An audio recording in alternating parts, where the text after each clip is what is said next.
Who is Mother Eugenia Elisabetta Ravasio? Part 1. In the Light. Born 1907 to her mother, Felicita, and her father, Carlo Ravasio, who lived a plain and ordinary life. Elisabetta was exposed to privations at a very young age already. In consequence of the difficult labor during birth, the mother was confined to bed for 7 years. In addition, the family's financial basis was severely shaken by a banker's collapse. "Let's take care of the mother," said the doctor when he looked at the 6 months-old child. "The little one will not survive anyway."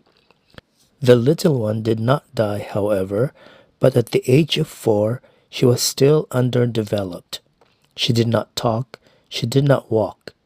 The pious grandfather, Piero, decided to do a pilgrimage on foot to the sanctuary of the Madonna de Varese, so that God would either cure her or take her to him. At the same hour when he reached the sanctuary, Bettina, as her family used to call her tenderly, stood up, and she was led by a marvelously beautiful lady who helped her to dress.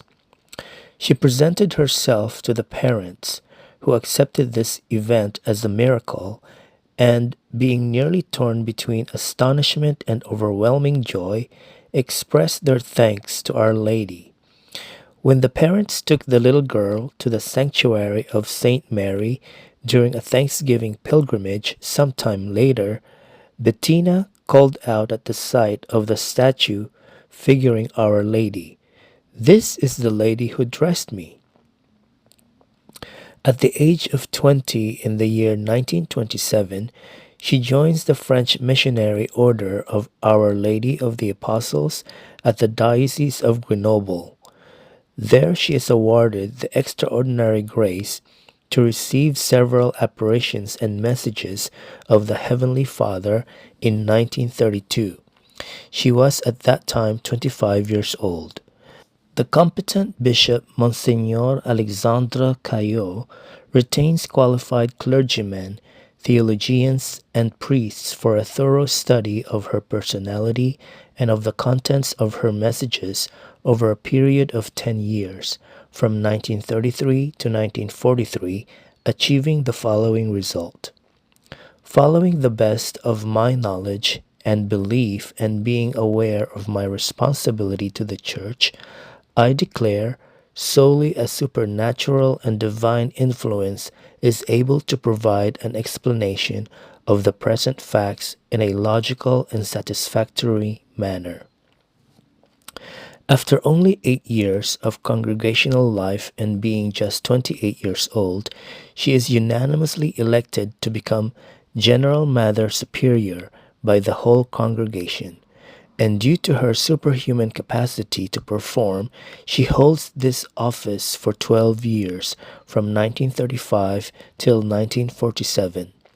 She establishes many new branches, especially in overseas countries. She is the first person to discover a healing plant against leprosy. From this plant, the Institut Pasteur is going to develop an efficient drug against this disease. And in 1943, together with the famous Frenchman Raoul Fulireau, she begins to make plans for Azope, the village of mercy. It is intended for the lepers on jungle area of 250 hectares, a village where the lepers will no longer be treated like animals, but with all the respect and dignity they deserve. The first houses are built soon, and in 1950, the sisters and the sick finally moved to this new lepers station, which even to the present date has never stopped to develop continuously. Due to Madre Eugenia, Azope has become a symbol of encouragement for the opening of additional centers for the care of these sick people. Part 2. In the Dark. In 1947, she would actually have reason to look back to the first half of her life having been glorious and full of pulsating activities in the service of charity. It is during the second half of her life, which is going to be about as long as the first half, approximately 40 years again, that she will accomplish the true and finally most important work of her life. In a church where people were no longer ready to accept such testimony, she was forced to live the life of a hermit.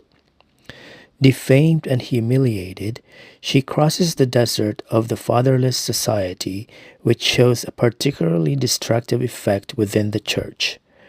Because church in its very existence has withdrawn from its origin, as a result of having lost its relationship with the Heavenly Father, church is no longer able to give answers to the fears of mankind. Encouraged by a cardinal, Mother Eugenia had hoped in 1948 to be able to do more for the spreading out of this great love of the Heavenly Father by establishing a new congregation.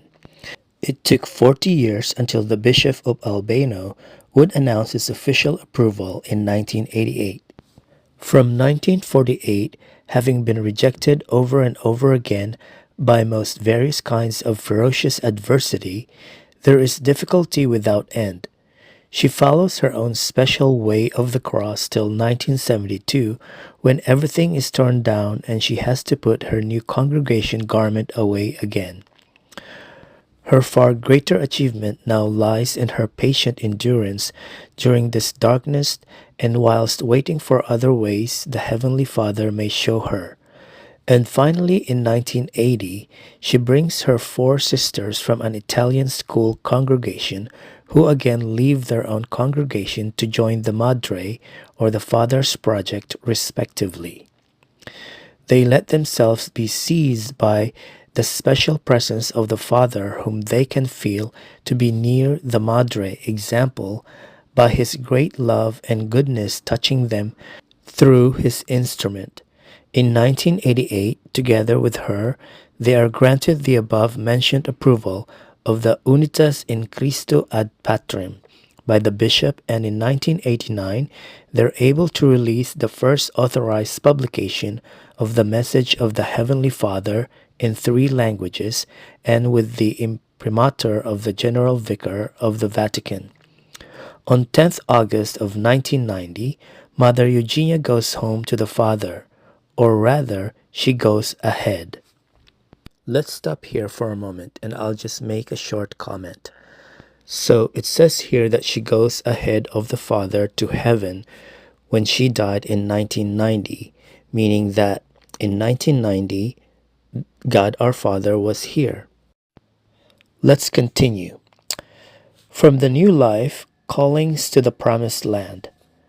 For a period of 10 years, the sisters were lucky enough to attend the school of the Heavenly Father with their Madre and Mistress.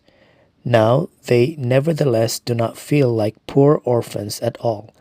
They do not only feel the continuous presence of the Heavenly Father, but the mysterious care of their mother as well. For over a year now has this congregation, thus established by her, lived in Anzio near Nitono in the southwestern region of Rome at the Mediterranean Sea, committing themselves to the proclamation of the great love of the Father by means of this message. As a congregation, they cultivate the hoary prayer of the Church, the Rosary, and especially the prayers to the Heavenly Father, as Madre Eugenia had received them personally from himself. Again and again, they experience how the Heavenly Father, through the intercession of Madre Eugenia, performs numerous acts of mercy, like internal and external healing, conversions, and the like. Some people have testified to have seen the Madre surrounded by a radiant light.